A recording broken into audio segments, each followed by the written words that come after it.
इस बार राजधानी दिल्ली में छठ पूजा को लेकर पूर्वांचलियों में अलग ही जोश दिखाई दे रहा है, क्योंकि दिल्ली सरकार ने यमुना नदी में छठ पूजा की मंजूरी प्रदान की है, जिसे आम आदमी पार्टी की तत्कालीन सरकार ने प्रतिबंधित किया हुआ था।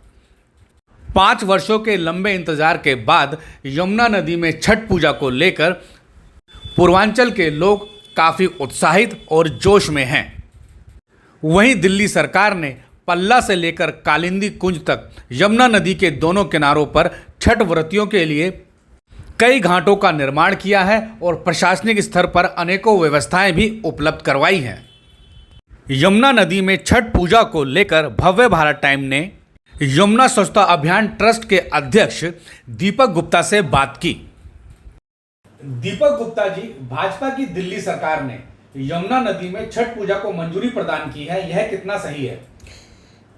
मैं दिल्ली की भाजपा सरकार को छठ पूजा को लेकर यमुना के अंदर मैं उनका स्वागत करता हूं कि इनका निर्णय बिल्कुल अच्छा है और इन्होंने पूर्वांचल भाइयों के नाम पर जो अभी तक राजनीति चलती आ रही थी केजरीवाल सरकार की, वो राजनीति इन्होंने बिल्कुल फ्लॉप कर दिया उनकी, क्योंकि ऐसा कोई भी अभी तक कोर्ट का आदेश नहीं था कि यमुना मैया के अंदर कोई छठ ना बनाए या उसका पानी दूषित हो जाए, क्योंकि छठ पूजा फलों से, फूलों से, दूध से, इनसे मनाई जाती है, ना कि उसके अंदर गंदगी फैलाई जाती है।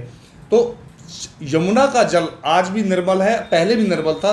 ये समझ नहीं आता केजरीवाल सरकार क्यों पूर्वांचल के भाई बहनों के साथ इस छठ को लेके, पर्व को लेके वो क्यों बार बार राजनीति कर रहे थे। वो कौन सी ऐसी अड़चन थी उनके पास कि जिसको वो छठ पूजा को दिल्ली के अंदर मनाने नहीं देना चाहते थे।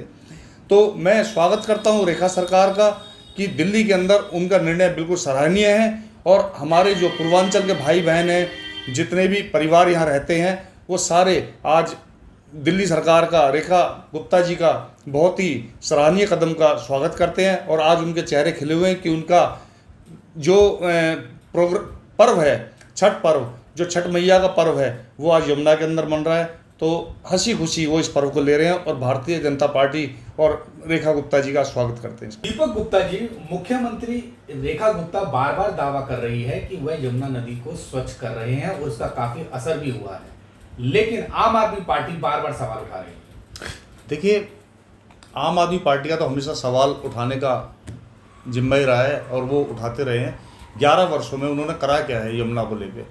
आज उनके मन में, तन बदन में आग लगी हुई है कि कैसे भारतीय जनता पार्टी की सरकार इस पर काम करी यमुना पे। क्यों? उन्होंने तो काम करा ही नहीं धरातल पे। उन्होंने झूठे वादे किए, मैं 1 साल में यमुना साफ़ कर दूंगा, मैं 2 साल में यमुना साफ़ कर दूंगा, अब की बार मेरी सरकार बनी तो मैं यमुना साफ़ कर दूंगा, मैं पानी पीऊँगा, आरओ मुक्त दिल्ली होगी, आरओ का पानी आपको पीने की जरूरत नहीं, आरओ आप हटा देना, आप डायरेक्ट नल के पानी से आप घर का काम करेंगे। तो ये हालात थे केजरीवाल सरकार के और उन्होंने हमेशा यमुना के ऊपर राजनीति करी, लेकिन यमुना मैया ने भी उनके साथ राजनीति ऐसी करी कि उनको उठा के फेंक दिया बाहर। तो आज रेखा गुप्ता जी 8 महीने के अंदर पूरी दिल्ली देख रही है, पूरा देश देख रहा है कि कैसी यमुना के ऊपर काम कर रही है, कैसी यमुना का जल इतना निर्मल हो गया है, स्वच्छ हो गया है, लोग उसमें स्नान कर रहे हैं और उसमें छठ पर्व मनने वाला है, 2 दिन बाद आज से चालू ही हो रहा है बल्कि, और उसका जल लोग ग्रहण कर रहे हैं। तो इतनी अच्छे तरीके से यमुना का काम हो रहा है, तो केजरीवाल सरकार सिर्फ झूठी बातें और बेबुनियादी बातें करते रहे हैं, राजनीति करते रहे हैं, लेकिन रेखा सरकार आज पूरी दिल्ली के अंदर यमुना को लेके इतनी स्पीड से काम कर रही है और इसके साथ साथ बड़े बड़े जो नाले हैं उनकी भी सफाइयाँ हो रही हैं, जो एसटीपी प्लांट लगे हुए थे उनकी भी सफाइयाँ हो रही हैं, उन पर भी काम हो रहे हैं, शिविरों का काम हो रहा है। तो आज दिल्ली के अंदर बड़ी स्पीड से, प्रगति से 8-9 महीने के अंदर काफ़ी विकास हुआ है और पूरा देश देख रहा है, पूरी दिल्ली देख रही है और कि कौन झूठे वादे करता है और कौन वादे निभाता है। दीपक गुप्ता जी, आपने यमुना स्वच्छता अभियान ट्रस्ट के माध्यम से स्थानीय सांसद मनोज तिवारी से लेकर दिल्ली नगर निगम के महापौर राजा इकबाल सिंह, स्थानीय भाजपा विधायक सूर्य प्रकाश खत्री और मौजूदा civil line zone chairman Gulab Singh Rathore को अनेकों बार पत्र लिखे हैं और रामघाट की सफाई के बारे में चर्चा की है, लेकिन पिछले कई सालों से लगातार पत्र लिखने के बावजूद रामघाट की कभी सफाई नहीं हुई है और अब छठ घाट पर सांसद भी वहां सफाई करने पहुंच गए हैं, विधायक और सिविल लाइन जोन चेयरमैन भी सफाई करने पहुंच गए हैं। तो आप इसको कैसे देखते हैं? देखिए, आज आपने प्रश्न तो अच्छा किया है बहुत। मैं आपको दिखाता हूँ, ये एलजी साहब का और सीएम साहब का है। नीचे स्टैम्प देख रहे होंगे आप, ये राजनिवास और सीएम हाउस। ये आप chairman civil line zone Gulab Singh Rathore जी का, ये आप मनोज तिवारी जी का, सांसद मनोज तिवारी जी का है। ये दिल्ली प्रदेश अध्यक्ष उस समय आदेश गुप्ता जी थे, उनका है। ये प्रधानमंत्री जी के यहाँ का है। ये गृह मंत्री जी के यहाँ का, अमित शाह जी के यहाँ का। मैं आपको सारी चीज़ें दिखा रहा हूँ। और ये लास्ट एक और दिखाता हूँ, बाकी बहुत सारे हैं मेरे पास। राजनिवास पैलेस, ये राजनिवास का है। और ये सच्चाई है, मैं पिछले 6-7 वर्षों से लगातार रामघाट को लेके लगा हुआ हूँ कि इसकी स्वच्छता हो, साफ सफाई हो। और क्योंकि यहाँ पे हजारों श्रद्धालु हर हफ्ते आते हैं, हजारों, और वो एक गंदे पानी में स्नान करते हैं, पूजा पाठ करते हैं। बड़ा दुखद लगता है। और वहाँ कूड़े के अंबार लगे पड़े हैं। इसको लेके केजरीवाल सरकार में भी मैं कई बार मंत्रियों पास, इनके मंत्रियों से मिला, लेकिन कोई सुनवाई नहीं हुई। अब एक आस जगी है कि आज हमारी भाजपा की सरकार आई है और देश के अंदर जिस स्पीड से भाजपा काम करी है, वादे करी है, उसको निभा रही है। उसी तरह दिल्ली के अंदर जैसे सरकार बनी है हमारी, वो वादे भी करी है, करके आई और निभा भी रही है। आज यमुना के ऊपर काम हो रहा है। जैसी हमारी मुख्यमंत्री रेखा गुप्ता जी आई, वैसे ही उसी दिन से उन्होंने यमुना पे काम करना शुरू कर दिया। तो आज यमुना का जो काम है और रामघाट का जो काम है, रामघाट के ऊपर आज मनोज तिवारी जी आए, परसों आए थे, और उससे पहले भी 3-4 राजा इकबाल सिंह जी आए।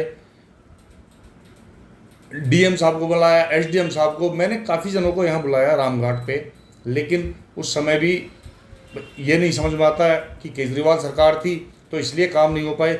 लेकिन अब एक आस जग रही है कि जैसे जैसे रेखा सरकार काम कर रही है, जैसे जैसे स्पीड से काम हो रहा है, तो आज रामघाट भी स्वच्छ होगा और उस पर भी काफ़ी स्पीड से काम होगा। तो रामघाट को लेके मैं इतना ही कहूँगा कि रामघाट एक इतना अच्छा पैलेस बन सकता है, जैसे हम मिनी हरिद्वार का नाम दे सकते हैं इसको, कि एक टूरिस्ट पैलेस बन सकता है। हजारों की तादाद में यहाँ पे हर हफ्ते लोग आते हैं, स्नान करते हैं, तर्पण करते हैं और पूजा पाठ करते हैं। दिल्ली गए हैं, राजस्थान से, हरियाणा से। तो मैंने एक प्लान पूरा बनाकर दिया हुआ है इसके लिए। दीपक गुप्ता जी, यमुना स्वच्छता अभियान ट्रस्ट के माध्यम से आपने सरकार को एक प्लान भी दिया था रामघाट को लेकर के, उसके बारे में थोड़ा जानकारी दीजिए। देखिए, मैं आपको प्लान दिखा रहा हूँ। ये पूरा प्लान है, इसके अंदर, ये बुक के अंदर में दिया हुआ है। ये पुरानी यमुना नदी आ रही है यहाँ से, ऐसे करके ऐसे टक्कर मारती है। तो यहाँ कालीघाट हो या रामघाट है, तो यहाँ पे मेरा प्रस्ताव है कि 5 मीटर की नहर खोद के लाई जाए, तो कालीघाट और रामघाट होते हैं, और वापस यमुना नदी के अंदर इसको मिला दिया जाए।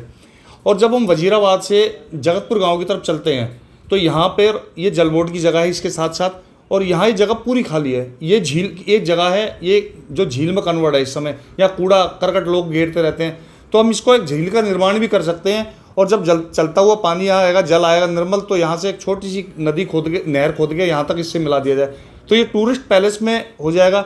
जैसे इसके अंदर महिला शौचालय बन सकता है, महिला स्नान गृह बन सकता है, प्याऊ बन सकता है, कैंटीन बन सकती है, पार्किंग की व्यवस्था हो सकती है, मंदिर बने ही हुए हैं यहाँ पे। और ये जो जगह दोनों नदियों के बीच में आती है, ये एक पार्क के तौर पे इस्तेमाल कर सकते हैं, पुलिया डाल के। जैसे आज हम बाहर फॉरेन में घूमने जाते हैं, विदेशों में घूमने जाते हैं, तो उस तर्ज पे ये काम हो सकता है। और यहाँ के जो मध्य वर्गीय लोग हैं, जो पैसा अफोर्ड नहीं कर पाते, जो हरिद्वार नहीं जा पाते, 10-5 हज़ार रुपये जिसकी जेब में नहीं है, वो यहाँ पे एक मिनिमल में, यहाँ लोकल में दिल्ली के अंदर घूम सकते हैं और वहाँ का हरिद्वार जैसा मज़ा ले सकते हैं। तो मैं तो यही कहूँगा दिल्ली सरकार से कि एक टूरिस्ट पैलेस की तरह ये इस्तेमाल हो सकता है, और सारी चीज़ स्वच्छ मिलेगी, और लोगों को 10, 20, 100, 200 किलोमीटर दूर जाने की जरूरत नहीं पड़ेगी।